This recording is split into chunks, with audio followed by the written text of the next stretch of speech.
예수님께서 한 맹인의 눈을 뜨게 하자 이제 그것이 논쟁이 됩니다. 특히나 그 논쟁의 핵심에는 또다시 안식일이 있었어요. 바리새인들은 그 맹인이 눈을 떴다는 사실을 어떻게든 믿지 않으려고 합니다. 그래서 결국 그들은요, 이 맹인이었던 사람의 부모까지 찾아가서 그가 날 때부터 맹인인 것이 맞느냐, 그가 지금 앞을 보게 되었으니 어떻게 된 거냐를 따져 묻습니다. 오늘 이 이야기를 통해서 우리가 깨달아야 할 말씀이 무엇인지 함께 살펴보겠습니다. 첫 번째, 하나님의 말씀, 이 율법에 담긴 하나님의 마음을 깨달아야 됩니다.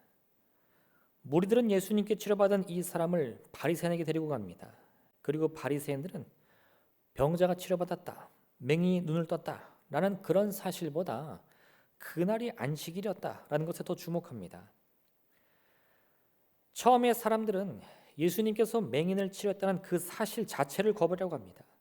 그래서 그들은요, 치료받은 이 맹인이 사실은 맹인이 아니었다라고 생각을 하는 거예요.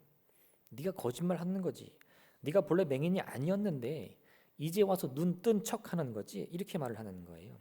그렇게 되면 예수님께서 맹인의 눈을 뜨게 했다라는 사실을 쉽게 부정할 수 있는 겁니다.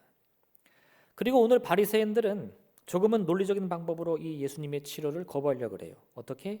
예수님이 안식일의 계명을 지키지 않았다. 하나님의 율법을 지키지 않았으니 그건 기적일 리가 없다는 거예요. 맹인이 눈을 떴다 안 떴다 이게 중요한 게 아니고 안식일 규정을 어겼으니까 그건 어쨌든 거짓이다 이겁니다. 이런 바리새인들의 시도를 우리는 이미 여러 차례 보아왔습니다. 이와 같은 논쟁이 있을 때마다 바리새인들은 율법의 조항을 하나하나 들먹이면서 예수님이 이거 어겼고 저거 어겼고 저거 틀렸고 그러니 어쨌든 다 가짜다 이렇게 말을 하는 거예요. 그들은 자신들의 눈에 맹인이 눈을 떴다 그 사실을 직접 보고도요 그걸 감격하며 놀라는 것이 아니고 아니야 따져 물어보자 뭔가 하나는 중간에 잘못된 게 있을 거야 어쨌든 어디 하나는 실수한 게 있을 거야 이것부터 따져 묻습니다. 그렇게 해서요 예수님을 어떻게든 비난하에 낮추고 자기들을 높이려고 하는 거예요. 그런데 이렇게 바리새인들이요 예수님을 넘어뜨리려고 하면 할수록 오히려 이 바리새인들의 민낯이 그대로 드러나게 됩니다. 바리새인들은요 안식일에 어떤 일도 해서는 안 된다 그렇게 주장하고 있었어요. 제가 늘 강조하지만 예수님의 이 말씀 다시 한번 기억해 보십시오. 안식일에 선을 행하는 것과 악을 행하는 것, 생명을 구하는 것과 죽이는 것 어느 것이 옳으냐? 바리새인들이 생각하는 율법에는 생명이 빠져 있습니다. 그들이 주장하는 대로라면 안식일에는 뭐 사람이 죽든 말든 병들어 죽든 말든 어쨌든 일을 안 하는 게 맞는 거예요. 그들이 생각하는 안식일이라는 것은 그 조항을 지키는 날인지 생명이 살아나는 날, 기쁨이 넘치는 날, 슬픔이 위로받는 날은 전혀 관계가 없는 겁니다. 그러니 결국 이 바리새인들의 말이 어쨌든 논리적이고 어쨌든 앞뒤가 맞다 하더라도요 결과적으로는 생명이 전혀 없는 거예요. 그들이 바라고 소망하는 안식이라는 것은요 생명이 사라지고 사랑은 소멸되고 오히려 율법의 조항들만 난무하는 그런 날이 되고 마는 겁니다. 그들의 주장대로 안식을 지키면 어떤 일이 벌어집니까? 수많은 사람들이 목숨을 잃을 겁니다. 세상은 오히려 안식일이기 때문에 통곡소리로 넘쳐날 거예요. 우리는 어떻게 그것을 하나님의 진정한 뜻이라고 받아들일 수 있겠습니까? 하나님의 마음이라는 것은요 율법의 조항들로 나타나는 것이 아니라 생명력이 나타나는 거예요. 하나님께서 주신 율법은 그러한 하나님의 마음을 깨닫고 또 따르기 위한 말씀인 겁니다. 하나님의 말씀을 잘 지켰더니 율법의 조항을 하나도 어긋남이 없이 따라갈 수 있는 것이 아니고요. 하나님의 말씀을 잘 지켰더니 생명이 살아나고 고통이 위로받고 슬픔이 기쁨으로 변하는 기적이 나타나야 되는 거 아니겠습니까? 하나님의 뜻을 깨닫지 못하면 율법에 적힌 글자, 그 단어에만 집중하게 되면서 우리도 이 바리새인 같은 율법주의의 실수에 빠지고 마는 겁니다. 율법의 조항들은 남을 판단하기 위한 그런 글귀들이 아닙니다. 율법을 기준으로 사람을 판단하고 정죄하는 것은 결코 하나님의 뜻이 아닙니다. 율법의 역할은 그 말씀을 기준 삼아서 우리가 이 선한 길, 복된 길을 벗어나지 않도록 하는 하나의 안내자지 그거 벗어났다고 해서 너 틀렸어, 너 잘못했어, 너 죄인이야 이렇게 남 비난하고 있는 게 아니라는 거예요. 따라서 우리는 율법을 통해서요 남이 어떤 삶을 사는지 판단하고 평가하는 건 우리 일이 아닙니다. 내가 율법을 아는데 너는 틀렸어. 이거는 애초부터 잘못됐다는 거예요. 오히려 우리는 율법을 통해 누굴 바라봐야 되냐? 나 자신을 바라봐야 됩니다. 그 율법의 말씀에 맞는 바른 길, 생명의 길, 회복의 길을 내가 걸어가고 있는지 나 자신을 바라보는 거울로 삼을 수 있어야 한다는 거예요. 그게 바로 하나님의 율법의 바른 사용법인 겁니다. 행여나 지금 우리의 삶의 모습은 어떻습니까? 우리에게 있어요. 하나님의 이 말씀은 나를 살피는 거울로 삼고 있습니까? 아니면 남을 판단하고 있는 평가, 매뉴얼로 삼고 있습니까? 율법은 그저 새로 산 물건을 잘 이해하기 위해서 먼저 읽는 그런 설명서가 아닙니다. 야, 율법 잘 알아야 하나님 잘 믿을 수 있어. 전원을 어떻게 켜고 어떻게 연결하고 이거 실수 안 해야지 오래오래 쓸 수 있는 거야. 이런 설명서 아니라는 거예요. 율법은 하나님께서 우리에게 바라시는 그 하나님의 뜻과 마음을 전달하는, 그것을 우리에게 보내는 하나의 편지 같은 겁니다. 사랑하는 사람에게 내 마음을 표현할 방법이 없어서 글로 표현하는 거 있잖아요. 그래서 그 편지는 글로 되어 있지만요, 문장으로 되어 있지만 사람들은 그걸 글로 읽지 않습니다. 마음으로 읽는 거예요. 그 글을 읽으면서 이 글을 쓴 사람의 그 슬픔을, 기쁨을, 감격을 함께 느낄 수 있는 거예요. 근데 여러분, 물건을 새로 사고 거기에 딸려오는 설명서 읽으면서 감격해 보신 적 있어요? 이야, 물건 진짜 잘 만들었다. 막 눈물이 흐르네. 그런 사람 없어요. 하나님의 율법은요, 그런 매뉴얼 읽듯이 기계적으로 읽는 글이 아닙니다. 하나님의 말씀을 읽을 때요, 우리 마음 간에는 기쁨이 있어야 돼요. 감격이 있어야 돼요. 회복이 있어야 돼요. 왜냐? 그 말씀 하나하나에 우리를 향한 하나님의 마음이 담겨 있기 때문입니다. 하나님이 안식일 계명을 우리에게 주셨을 때요, 이거 어기는 놈 어디 있나 보자, 이런 불꽃 같은 눈으로 주셨을까요? 아니요. 그 말씀을 통해 죄악으로 무너진 우리의 삶이 다시 회복되고자 하는 그 마음으로 주셨을 거예요. 그 안식일을 통해 사람들이 거룩한 삶으로, 복된 삶으로 거듭나는 그 기쁨과 소망을 우리에게 전달하기 위해 주셨을 거예요. 그럼 그 하나님의 마음을 함께 느끼며 우리에게도 그런 감격이 넘쳐나야 그게 진짜 거룩한 안식일 아니겠습니까? 그런데요, 이 바리새인들을 비롯한 유대 종교 지도자들은 이 율법의 틀을 그렇게 생각하지 못했습니다. 그들은 오히려 이 율법을 더 깊이 연구하면 연구할수록 그 조항들을 통해서 내가 누구인지를 드러내는 하나의 도구로만 이용할 줄 알았어요. 왜요? 그 글귀에서 그 단어 하나하나에 담겨 있는 하나님의 마음을 발견하지 못했기 때문입니다. 그래서 그들은 하나님의 말씀을 누구보다 가까이 하고 또 누구보다 잘 알고 있으면서도 그 말씀의 능력이 생명을 살리는 능력의 말씀인 것을 깨닫지 못했던 거예요. 최근에 한국 문화가 전 세계를 강타하고 있죠. 특히 K-팝으로 대표되는 이 한류 열풍이 정말 2020년 온 나라에 퍼지고 있습니다. 요즘에는 뭐 이 노래뿐만 아니라 영화, 드라마 아주 난리가 난 것 같아요. 사람들은 그걸 한류라고 부르는데, 이 한류를 통해서 재미난 사건 하나 제가 발견했습니다. 우리가 보통 찜 요리를 할 때 사용하는 게 있어요. 산발이라고 불리는 거 혹시 아시죠? 산발이. 네. 찜기에 넣어가지고 이렇게 오므렸다 폈다 하면서 거기다 음식을 넣고 하면 큰 솥에도 들어갈 수 있고 작은 냄비에도 들어갈 수 있고 그런 산발이가 있는데, 이게 얼마 전에 미국 최대 온라인 쇼핑몰인 이 아마존에서 엄청난 히트를 쳤습니다. 엄청 팔렸어요. 근데 어떻게 해서 팔린 줄 아세요? 네, 제가 사진을 준비했는데 사진 한번 보여주시죠. 네, 아마존에 판매된 이 산발이가요, 네, 화로로 팔렸어요. 어마어마한 히트를 쳐서 한국 사람들이 사용하는 아주 편리한 화로입니다, 이런 광고 문구로 이렇게 쫙 팔린 거예요. 보이시죠 지금? 네, 저기다가 요리 원지가 나무 얹어가지고 불 피고 있어요. 어떻습니까?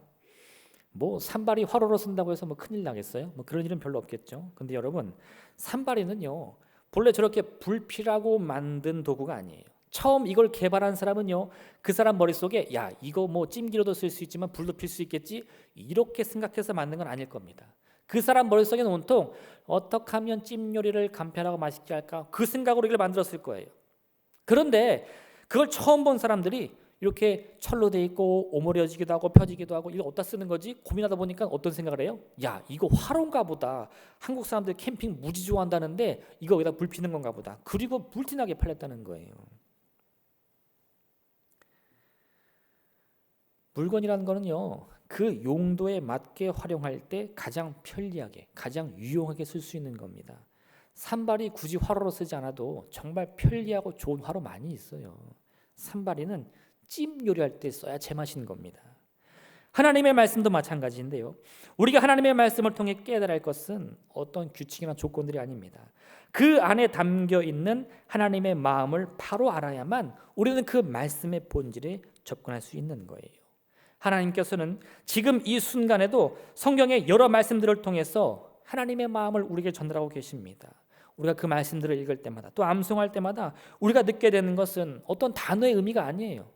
그 문장을 잘 이해하는 것이 아닙니다. 그 말씀 안에 담겨있는 우리를 향한 하나님의 사랑, 애정들, 안타까움들, 걱정들, 실망들, 그 모든 마음들을 함께 느끼며 우리가 기쁨이나 감격 혹은 때로는 죄스러움에 함께 그 마음을 누려야 할 줄로 믿습니다.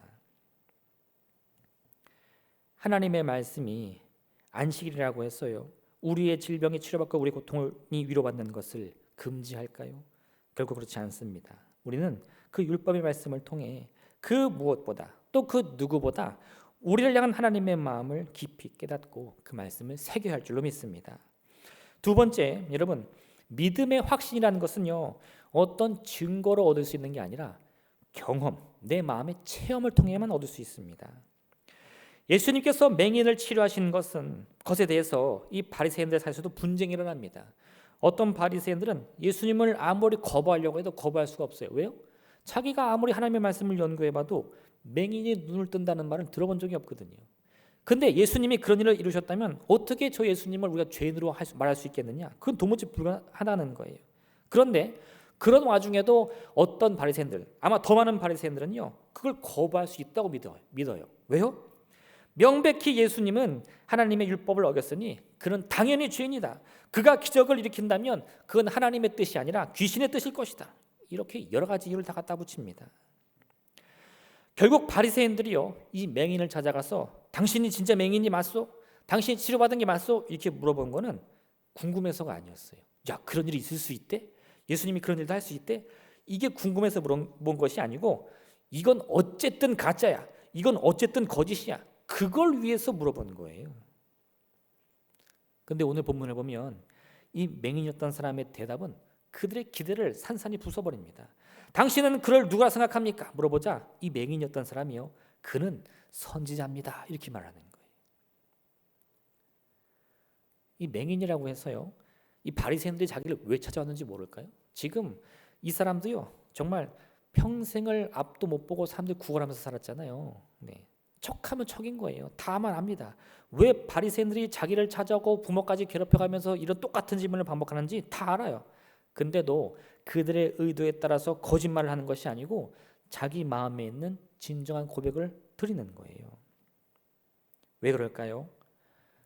그 믿음의 체험을 자기는 도무지 거부할 수 없기 때문입니다.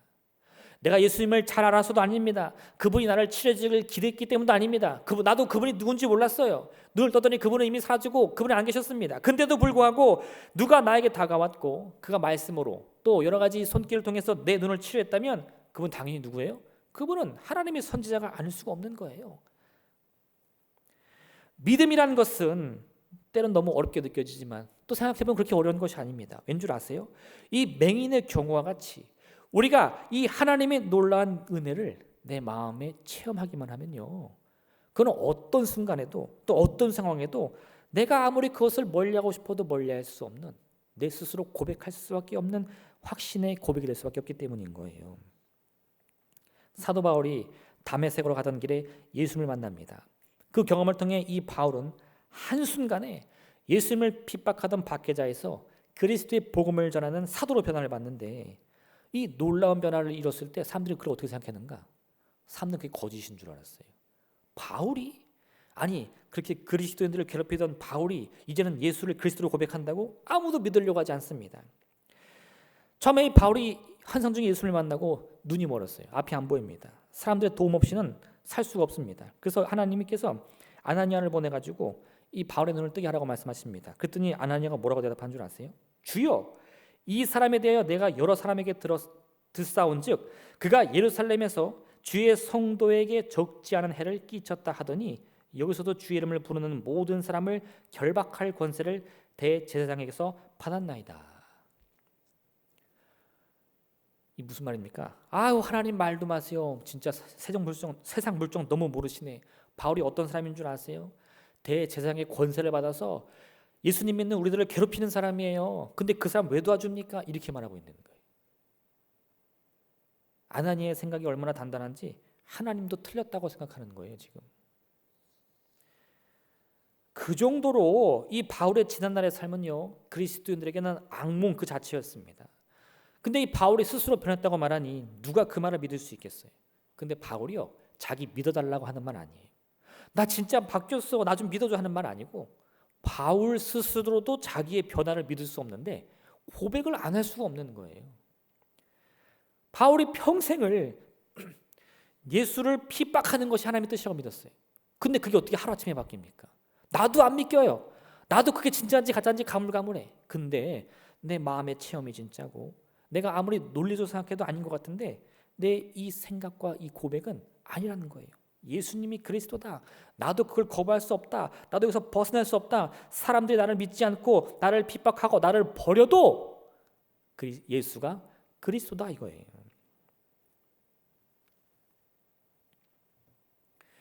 우리는 때로 우리 인생에서요, 어떤 확신을 얻기 위해서는 분명한 증거가 필요하다고 믿습니다. 물론 틀린 말은 아니에요. 뭐 증거가 있어야 믿죠.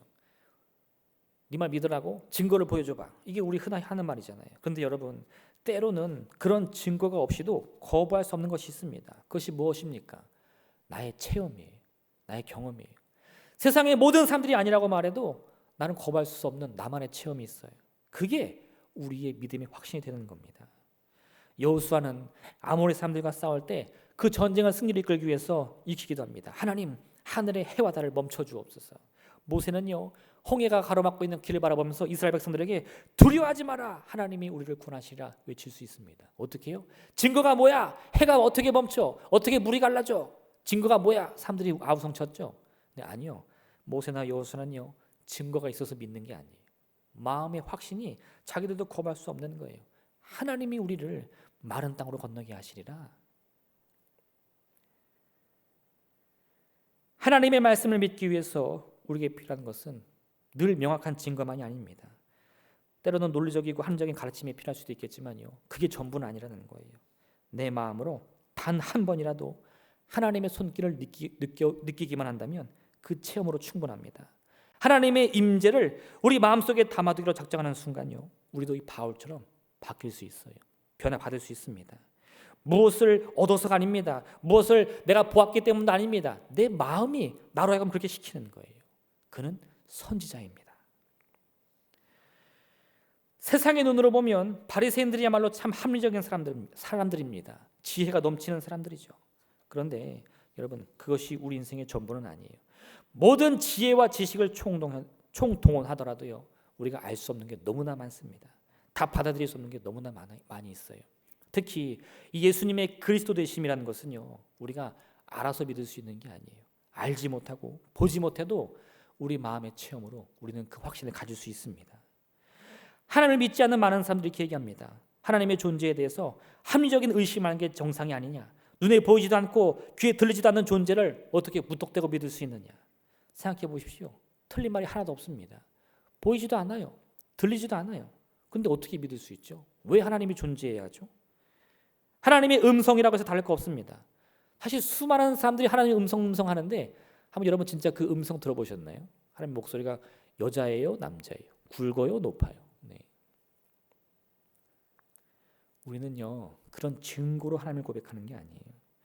세상 사람들이 보기에는 철부지만도 못한 엉뚱한 생각일 수 있겠지만, 우리의 믿음의 확신이라는 것은 그렇게 논리적이지도 않고 합리적이지도 않습니다. 근데도 누가 우리에게 물어보면요, 우리는 그 대답을 거부할 수 없어요. 너는 그를 누구라 보느냐? 너는 예수를 누구라 말하느냐? 그는 선지자입니다.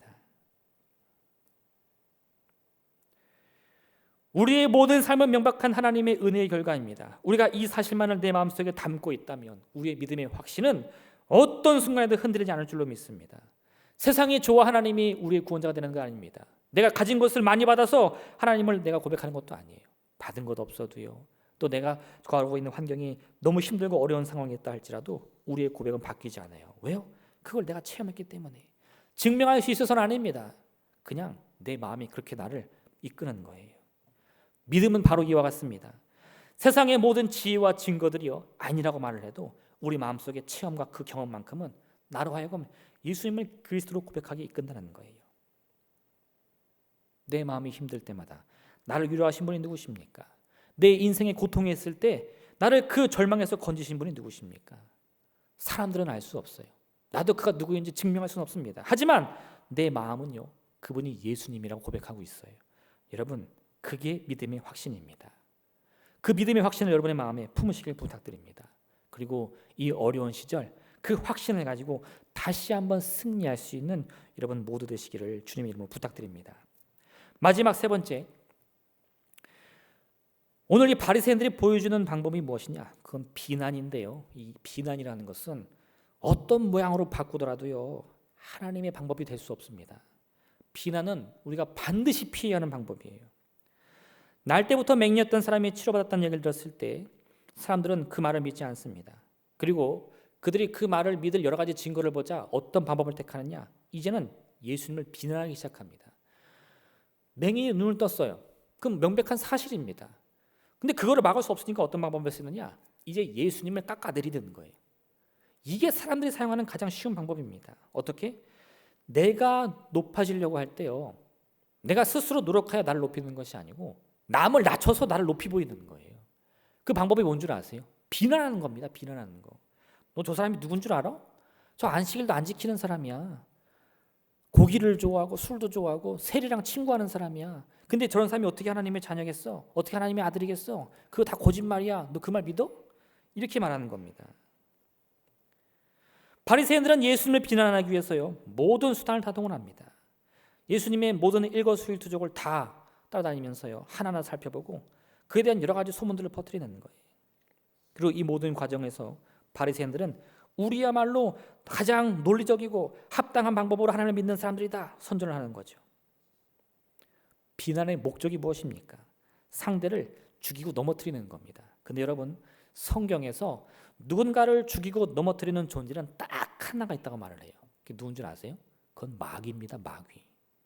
남을 죽이려고 하는 것, 남을 넘어뜨리려고 하는 것은 마귀밖에 하는 게 아니에요.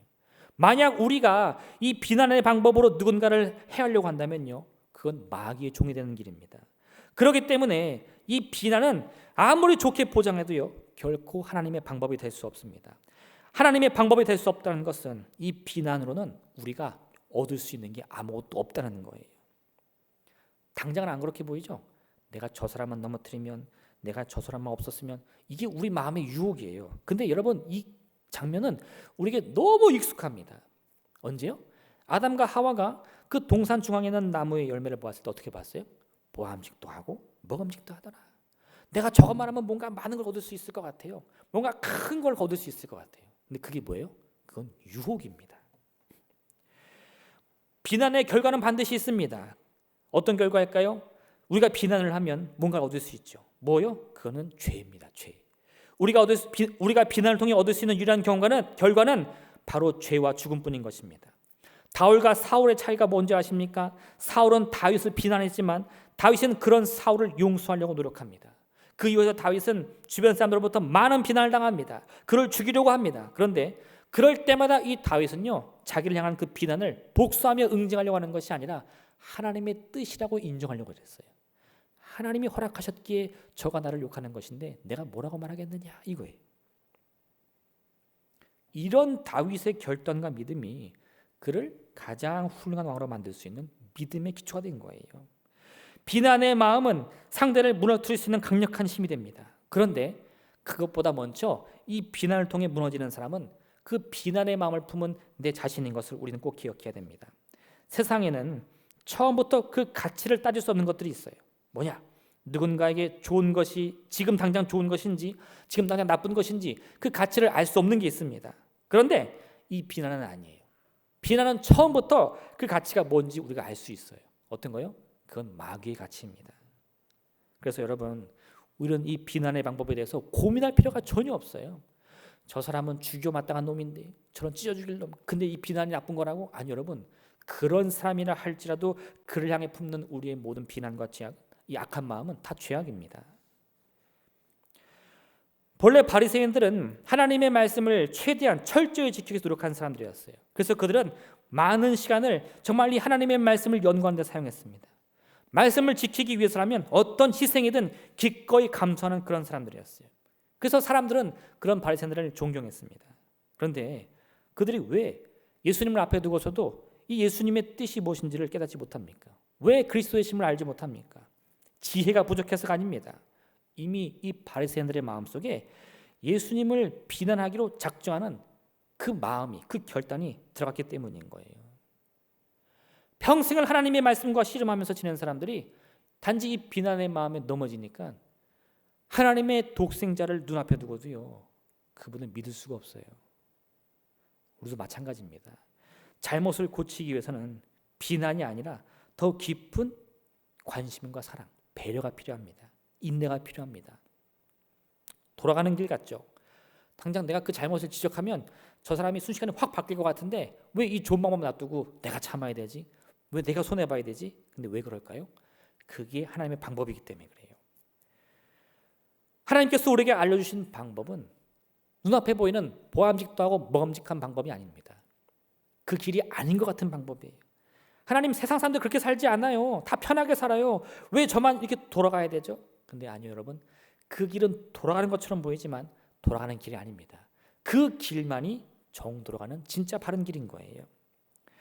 따라서 우리는 먼저 이 비난의 덫에서 우리 스스로를 반드시 구원해야 됩니다. 당장 이 비난을 통해 우리 눈앞에 많은 결과들이 떠오른다 하더라도요, 많은 유익들이 나를 유혹한다 하더라도 그 열매 따먹어서는 안 돼요. 그건 우리가 반드시 피해야 하는 것입니다. 오직 사랑만이 우리 인생을 기쁨과 행복, 하나님의 길로 이끄는 유일한 방법임을 꼭 기억하시기 바랍니다. 오늘 평생 앞을 보지 못했던 사람이 예수를 만나서 눈을 뜨게 됐어요. 그럼 여러분, 우리는 그 사람을 지금 우리 눈앞에 그런 사람이 있다면 우리는 어떤 마음을 품어야 되겠습니까? 아니, 왜 하필 저 사람이야? 나도 지금 해결해야 할 문제가 얼마나 많은데, 내가 얼마나 기도 열심히 했는데. 이게 바로 비난의 유혹이에요. 그런 사람이 우리 앞에 있을 때요, 우리가 느껴야 하는 유일한 감정은 기쁨과 감사예요. 하나님 감사합니다. 하나님의 놀라운 은혜에 감사합니다. 그 감격에 하나님, 내 마음을 다스릴 수가 없습니다. 그런데 놀랍게도요, 그 당시 수많은 사람들이 이 맹인의 눈을 뜬 것을 보면서 그걸 믿지 못했어요. 왜 그럴까요? 그 마음에 유혹이 들어왔기 때문입니다. 우리도 그런 상황에서 하나님의 온전한 뜻을 내 마음에 간직하기 위해서는요, 이 마음의 유혹과 싸워야 돼요. 특히 그를 비난하고 싶은 마음, 그를 넘어뜨리고 싶은 그 마음으로부터 우리 스스로를 건져낼 수 있어야 합니다. 그것이 하나님의 뜻입니다. 세상으로부터 존경받는 사람이 아니라 멸시받고 조롱받는 이 거린의 인생일지라도 하나님의 택하셨으면 그가 구원받고 치료받을 수 있는 거예요. 지금 당장은 내가 아닐 수 있겠지만요, 상관없어요. 그도 구원받을 수 있다면 나도 구원받을 수 있어요. 그가 치료받을 수 있다면 나도 치료받을 수 있어요. 그게 우리에게는 희망이 되어 할 줄로 믿습니다. 비난으로는 세상 바꿀 수 없습니다. 어느 한 사람의 운명도 바꿀 수 없습니다. 오직 사랑만이 이 모든 일을 가능하게 할 수 있습니다. 여러분, 우리 인생 바꾸기 원합니까? 문제로부터 구원받고 싶으십니까? 문제를 해결받고 싶으십니까? 가장 먼저 내 마음과 싸워야 돼요. 사랑으로 이겨야 됩니다. 모든 미움과 다툼, 시기와 질투 다 버려내고 가장 먼저 나를 향한 하나님의 뜻, 그 귀한 사랑을 나도 품을 수 있어야 돼요. 내가 먼저 사랑해야 됩니다. 내가 먼저 용서해야 됩니다. 내가 먼저 인내해야 돼요. 왜요? 그게 내 인생을 바꾸는 유일한 방법이니까. 이 한 주간 이 비난의 유혹과 싸운 여러분 되시길 부탁드립니다. 사랑의 힘으로 승리 여러분 되시길 바랍니다. 지금 당장 내 눈앞에 놓인 수많은 문제에도 불구하고 우리가 해결해야 될 것은 다른 것이 아니에요. 내 마음에서 나를 넘어뜨리고 무너뜨리려고 하는 이 악한 마음과 싸워 승리하는 여러분 되시기를 주님의 이름으로 축원드립니다. 이 시간 함께 기도하기 원합니다. 우리가 함께 이 말씀을 기억하시면서 우리를 위한 하나님의 온전한 뜻이 무엇인지 깊이 묵상해 보시길 부탁드립니다. 그리고 한 주간 살아갈 수 있는 그 온전한 하나님의 뜻을 붙들고 함께 기도하며 응답받는 여러분 되시길 부탁드립니다. 주님 이름 샘 부르며 간절히 기도하겠습니다. 주여